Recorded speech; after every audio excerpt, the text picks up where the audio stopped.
If you're after building a do-it-yourself wind turbine, I would highly recommend buying something like this. It's made by a German-Turkish company. It cost me a few £100, but it is a dedicated PMA, permanent magnet alternator. I bought one of these. It's a really nice unit. I'll show it around. It's at the back. You've got three-phase wires hidden away in there. So it's got the maker's name written all over it. I'm quite proud of it, obviously. So I'm very impressed with the quality, to be honest. I bought one of these baby wind turbines called a Vivo. Got to bear in mind, these are only 120 bucks. I mean, it's not a lot of money to pay. Build quality, great. It doesn't start up in 6.6 mile an hour winds. It starts up in about 15 mile an hour winds. It's been up several days, but I've had really poor winds from the east. Part of the problem being they're very lazy charge controllers. Obviously they're made to a cost. I would recommend replacing these with $4.50 for 10 Scotty diodes. These are very low loss, they lose only 0.3 volts per unit against the 1.4 volts each that the 3 or 4 in that use. Using these instead of this, just put one to each phase. You know, the white ring signifies the output that goes straight to your battery, and also you can buy a bit more expensive. You can buy excellent 3-phase regulators. If you use that quack browser, you can get them for £5, $6 for two. Not £20 for one.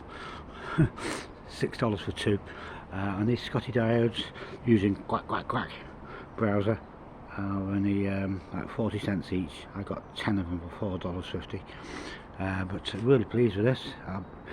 I need to get some more steel in and what have you, and I'm going to build something really effective.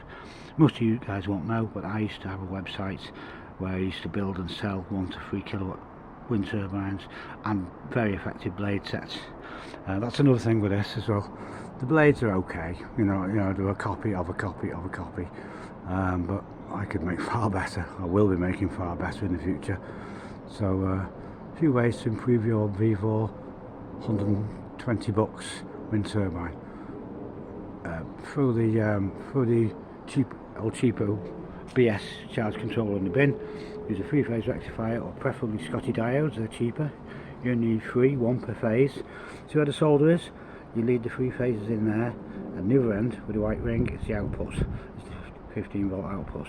It also takes off the auto brake, which these basically switch the damn thing off at 33 miles an hour, thereby losing most of the high wind capabilities. But without the auto brake, they can actually make like 7, 8, 9 amps, which is pretty darn good for a $120 job.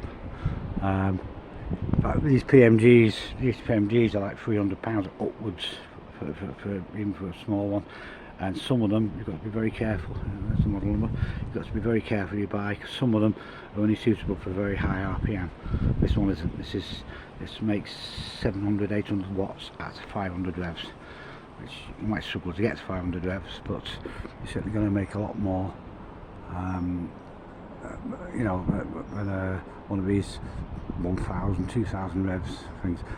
I'm going to try and put some videos on regarding my experiments recently with Lucas, Bosch and Denso car alternators. Keep watching. I've actually shown you the signal on scope, and I've learnt a lot and I'm having quite a lot of success, because car alternators are usually garbage for hydro or wind power, especially wind power, due to the fact they need a field and we need high RPM. But I've been doing lots of experiments and I've been having really encouraging results, which I might be able to show you on video. Depends, you know, I have to take this channel down again. I've been a target of online hatred for about 5 years now. It's terrible. You wouldn't believe the nonsense they come out with regarding me, and you know, my character is absolute nonsense, of course, absolutely yes, but you know, that doesn't stop the woke mob throwing it around, does it? So if you want to boost the output on your small Oriental made wind turbine, I strongly suggest you take this lazy charge control out of the circuits. All it does is soak up energy, and all this thing about low rated voltage, low wind speed boosts, it's just salesmanship basically. But despite the fact that I've had no wind for a few days since this was put up, I would recommend them. The blades are very solid. The PMG, other guys have showed us inside, it's proper little copper wound PMG. And what do you want for 120 bucks?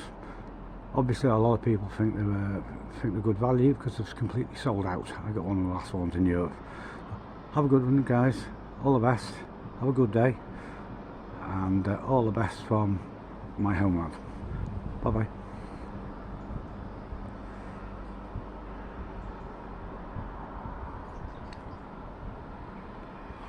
Let me switch it off. Stupid thing.